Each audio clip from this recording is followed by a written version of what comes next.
Good evening, everyone. Welcome to the Division of Forestry 2020 Virtual Open House. My name is Dan Balzer. I'm the Chief here at the Division of Forestry, and we certainly thank you for joining us this evening. This is meant to be an introduction to our state forest work plans. These work plans can be found on our website. We encourage you to review them there and send us comments at any time here in the next 30 days. We certainly appreciate your interest in Ohio State Forest, and we're looking forward to receiving your comments and your input. So this evening, we're going to have a few presentations. They're pretty brief presentations. And the best plan is probably to handle the questions through the Q&A feature of this Microsoft Teams platform. That'll enable us to answer your questions real time and answer those specific things that you have for us this evening. If you have more lengthy or more involved comments, especially things that are a little more complicated, I recommend you email those to us at the address shown there on the screen. That way we can get back to you here in the next day or two with a complete answer. So the information that's there on your screen right now is location where our work plans can be found, and then a place to send comments if you have lengthier comments that you want to send to us by email. We'd sure appreciate receiving those and be happy to address your questions that way. I wanted to talk just briefly for a moment about how our Division of Forestry has been operating during the coronavirus pandemic. So back in March, we were all sent home to work from home, and our offices were closed to the public. Currently, our offices are still closed to the public, and we're not substantially working in any of those offices, including our headquarters office here in Columbus and our various field offices throughout the state. The work from home is still our primary format for our administrative functions. So here, 7 months later, we're still working primarily from home administratively. And I think we've done a pretty good job of adapting to that from an administrative standpoint. We're able to get the key things done each day that we need to have done with very minimal trips into the office. The game changer for us was really back in April when we were told that we can return to our field work. We are a field-based organization, and so returning to that field work helped us tremendously in terms of being able to accomplish our mission. That includes doing our work on our state forest lands, as well as meeting with landowners and community officials and other customers, typically on a one-on-one basis and outdoors. And we try to stay within COVID-19 guidelines that way. The one key thing that we're still not doing is having group meetings indoors, and if we're outdoors meeting, we try to keep it in groups of 10 people or less. The thing that this really does for us, though, is it limits our ability to host landowner workshops and things like that we normally do in our service forestry program, and to have training sessions in our urban forestry program, as well as our forest health program. But we are finding ways to do many of those things virtually, and we appreciate your patience and cooperation as we try to return to normal through the coming months. We're all hopeful that at some point we'll get back to a normal operation, but right now these restrictions that I have on this PowerPoint slide are sort of how we're operating. I wanted to briefly review our division vision and mission statement. I think that provides a good backdrop for the conversations that we're going to have this evening about our work plans at our state forest units. So the vision that we have here at the Division of Forestry is to have healthy and diverse forests valued for the life-sustaining benefits they provide now and forever. So that's really important for us. That's the way we frame the work that we do. And it goes hand in hand with our mission statement, which is also there on the screen for you. I may not read the mission statement word for word, but the key there is that we promote and apply management for sustainable use. So the idea being we promote working forests and the many benefits that working forests provide to all Ohioans. And again, the things that we do, the decisions we make, the goals and objectives that we set in order to measure how well we're doing, those things are all within the framework of that vision and that mission. And so what we end up doing are things that lead to productive and healthy working forests, the protection of diverse forest resources on state lands as well as on private lands, and the sustainable management of these renewable forest resources. So those are the things that provide a framework for what we do in terms of land management. And these activities are third-party certified.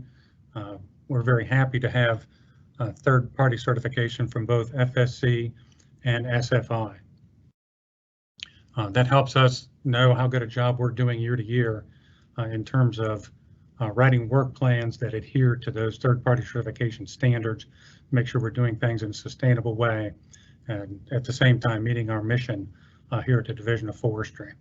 The really unique thing about our division is our multiple use management. So many divisions here at the ODNR, they all have different missions. They all look at things a little bit differently and manage for a different set of benefits. But we at the Division of Forestry are really the only division that does complete multiple use management, where we're touching on each and every one of the benefits that these state forest lands might provide. So those include forest products, a variety of different wildlife habitats, especially the forest-based habitats, a variety of different recreational opportunities, particularly backcountry type recreational opportunities. They're not available on a lot of other public lands in the state. We also have a keen eye on water quality and everything we do, particularly on the state lands, but also on private lands. So the water quality aspect of what we do is an important part of our multiple use management scheme. And then of course we try to conserve aesthetic beauty in the woodlands everywhere that we find it, and we have lands that are set aside specifically for those attributes on state forest land. So those are sort of the things I wanted to present this evening, just as a backdrop for our future conversations here tonight. At this point, I'm going to ask Greg Guess to provide an update on some of our management planning. So Greg, if you don't mind, I'm going to kick it to you, and you can talk a little bit about some of the things that we're doing from a management plan standpoint. Yeah, Dan, I appreciate the opportunity to speak with everybody tonight. My name is Greg Guess. I'm Assistant Chief with the Division of Forestry. And I wanted to start off tonight by giving you some updates on some issues of really statewide interest. So the first is the Forest Action Plan. Our Forest Action Plan is a comprehensive plan on all forest in the state, on all ownerships, municipal, private ownerships, as well as public ownership. So the scope of that plan is far beyond just our state forest. A lot of you may have come out and helped us refine our assessment earlier in the year before the COVID crisis. So we had a series of public meetings across the state. So for those that came out, we very much appreciate it. You helped us refine our assessment document. We took that assessment document and developed a strategy document that tiers off that, helping addressing some of the issues that the assessment identified. Those two documents together, the assessment and the strategy together, become the Forest Action Plan. We do have a final draft of that document. We'll be submitting it to the Forest Service very soon, and once they approve it, it will be posted on our website, so look for that soon. Other item I wanted to update everybody on was forest certification. This year we do have a new certifying body that covers the division, Scientific Certification Systems. They won the contract to be our auditor. They're not new to us. They were previously a subcontractor of the prior lead contractor. So we look forward to a 5-year contract with them. This year, once we got them under contract and we started discussing what we would do this year for the audit, we were informed that one of our avenues or possibilities was to have a 6th year of certification and do a surveillance audit. So we weighed the options that we had of either doing a full audit for a new certificate or continuing another year under our existing certificate. So what we decided to do was based on where we were at the COVID crisis at the time and kind of what barriers we would have of doing a full audit. We decided to do a surveillance audit, and that could be done remotely. So the week of October 16th, we completed that audit. We don't yet have a report yet, but we will be posting on our website as soon as we get it. And we anticipate maintaining certification with those standards going forward. In 2021, we will have a full audit, and hopefully by that time there's no issue with doing it on site, but there'll be a full week-long audit over all parts of both standards. And additionally, at that time, FSCUS has indicated they'll likely be updating the national standards, so we might have some new metrics, so we'll have to be audited against at that time. Other item of interest is our 5-year management plan for state forests. So this is a document we last produced in 2015, and it is an overall strategic plan for our state forest management. That plan was due to expire this year. We chose to extend the plan another year, and that was really 2 items. One being the COVID crisis presented some challenges, but really another one was that it gave us an opportunity to finish the forest action plan and make sure the outcomes of that plan were fully integrated and addressed to the degree they can be in our state forest management plan. So next year in 2021, look for us to have a brand new draft of the 5-year plan that will be up for public review about this time next year, or hopefully a little before. Just things in that 5-year plan for review. We do have our existing plan on the website, so feel free to look at it, but just a few items: a description, resource inventory of all of our forests, our forest inventory volume and our growth calculation, a desired future condition statement that really details where we want to go with land management goals for the forest. And our previous statement was built pretty heavy out of things that came out of the forest action plan. Another 2 assessments that will kind of tag along and become part of the 5-year plan are HCVF, High Conservation Value Forest Assessment, and a representative sample area analysis. And those are 2 assessments that are required by Forest Stewardship Council.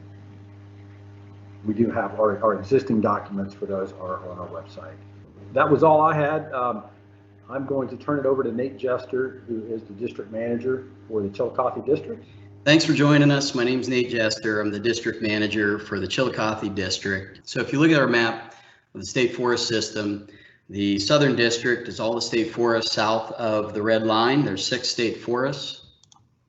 And as far as some of the highlights for our district, we do have an active timber management program. And that timber management program, we're really focused on achieving a desired future condition. And those desired future conditions would include regeneration of oak hickory forests. That's really important to us.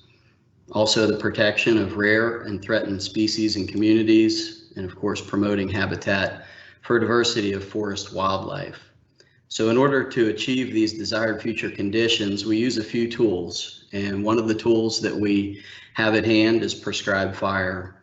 And here in the Chillicothe district, when we use prescribed fire, we're primarily focusing on oak regeneration, trying to get that oak to repopulate. And if you look in our work plans this year, we have 8 treatment areas proposed, and the maps and associated tables can be found in that plan. Another tool that we have at hand is timber harvesting, of course.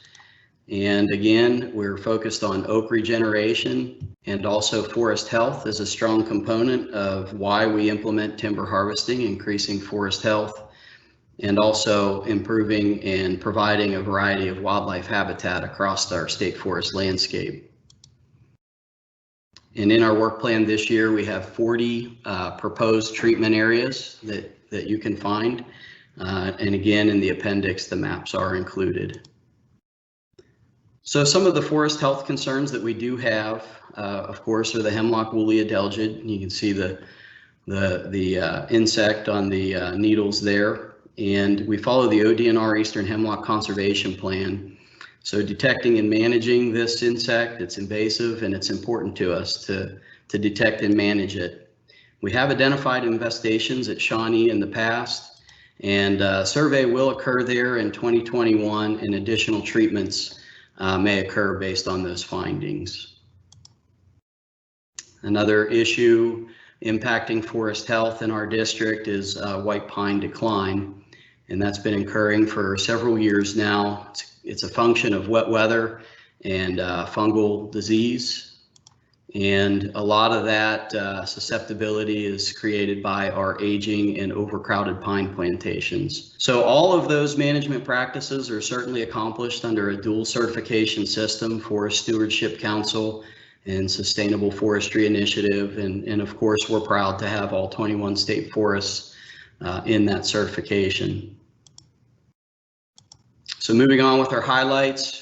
We do have a very strong recreational component here in the Southern District, including horseback riding, mountain biking, hiking. We do have one new public shooting range, and of course, a bunch of trails, and all of our state forests are open to public hunting. If you're interested in some statistics, here's a screenshot that shows you some of our mileages. And I will note that our operations staff at the state forest do work with the fire departments in their areas, as well as support them with fire suppression assistance. And you can see that our district does have a high amount of square miles within the high fire hazard area. So all that is done not only by myself, the district manager, but primarily our state forest managers. We have 3, Dale, Brian, and Ben in the district, and you can see they each manage a cluster of state forests, and they are truly responsible for implementing a lot of these programs on the ground. And then we also have program administrators, Tom and Jared and Tom Macy, that provide program guidance and assistance. And it's not to say that myself and these folks are the only ones that have a strong hand in the state forest management.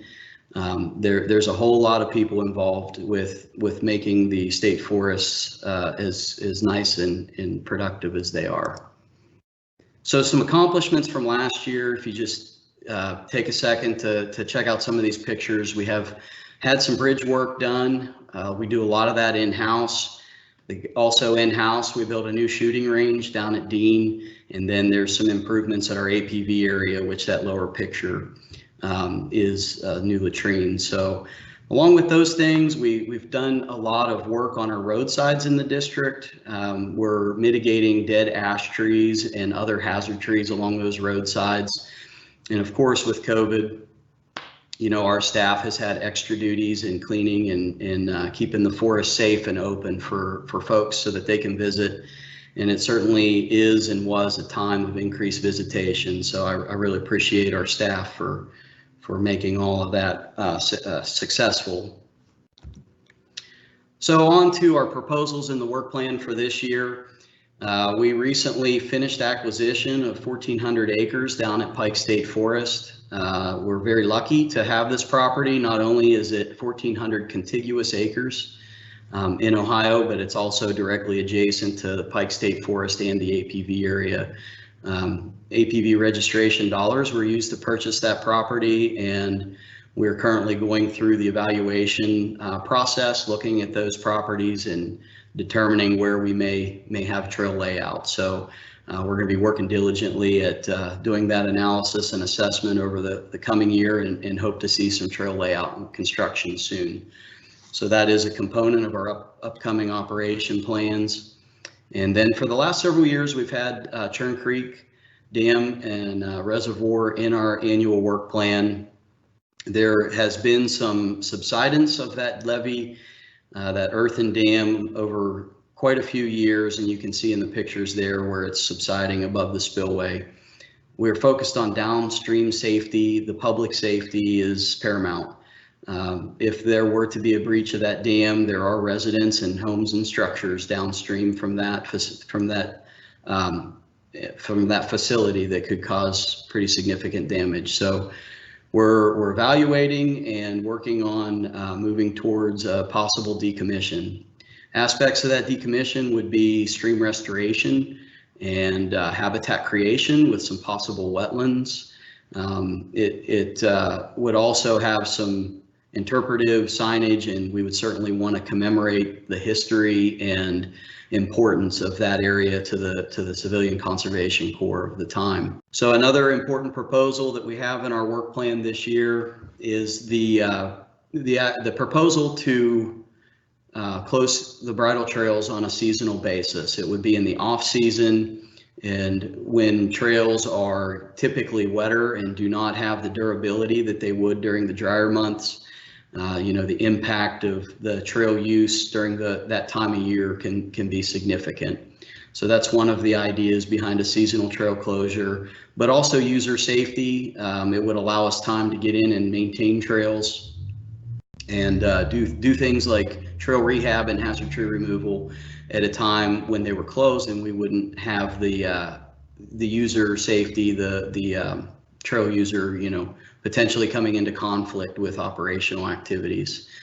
So the idea would be that these dates could be mimicking the motorized trail closures, which is roughly December to May.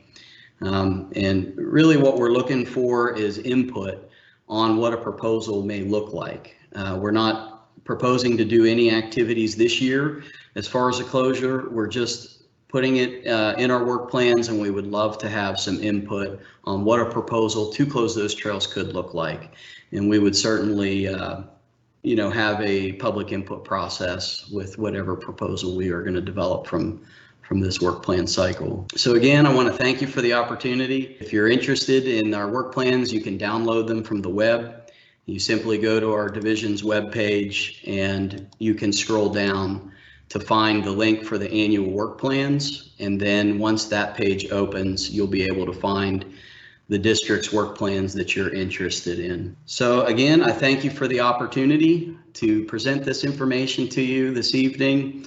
And as always, our doors are always open, even for now if it's virtually. You can call me at any time, and I'd be welcome to discuss any of these aspects of our work plan with you. So appreciate that, Nate. One thing, this forum here is for question and answer. So as of yet, we don't have any questions. So, anybody out there watching, please feel free to ask us some questions. We have the forest managers here, district managers, some Columbus staff that would be happy to answer some questions. We do plan on finalizing these work plans in about a month. So please, you've got a little bit of time to look over the work plan and submit any comments or suggestions you might have.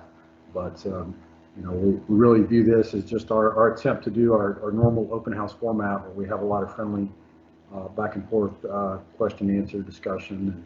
So trying to do that as best we can. And we do have a question that I'm going to direct at Tom Macy.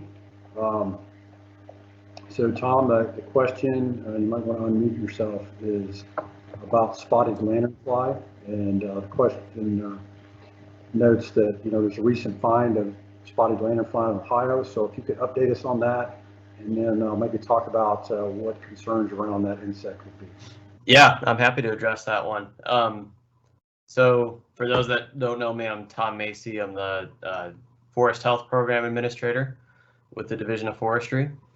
And yeah, that's a good question, Brad.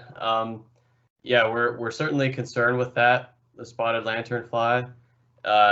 It's one of our newest invasive insects that we have in the state. And just last week, Ohio Department of Agriculture did announce the discovery of an infestation of spotted lanternfly in the eastern part of the state, in Jefferson County. And so we're really still sort of assessing and surveying the area to determine how large of an infestation we have and what steps we might be able to take to manage it there. So it's certainly a new one, but at the same time, it's not one that was unexpected to pop up in Ohio with the proximity of known infestations in Pennsylvania. So certainly a concern for us. I think at this time, based on what research has shown and just evidence of the insect's impact, is that it definitely poses a threat to agricultural products, vineyards in particular. The insect can do quite a bit of damage to grapevines. So that's one major concern of the insect. As far as its impact on forest ecosystems, that's still really being researched.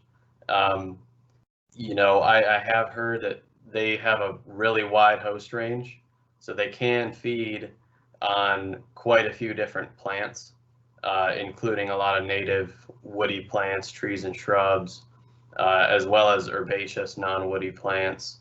So they have a really wide host range. The adult spotted lanternflies seem to need ailanthus or tree of heaven, which is a non-native invasive tree species.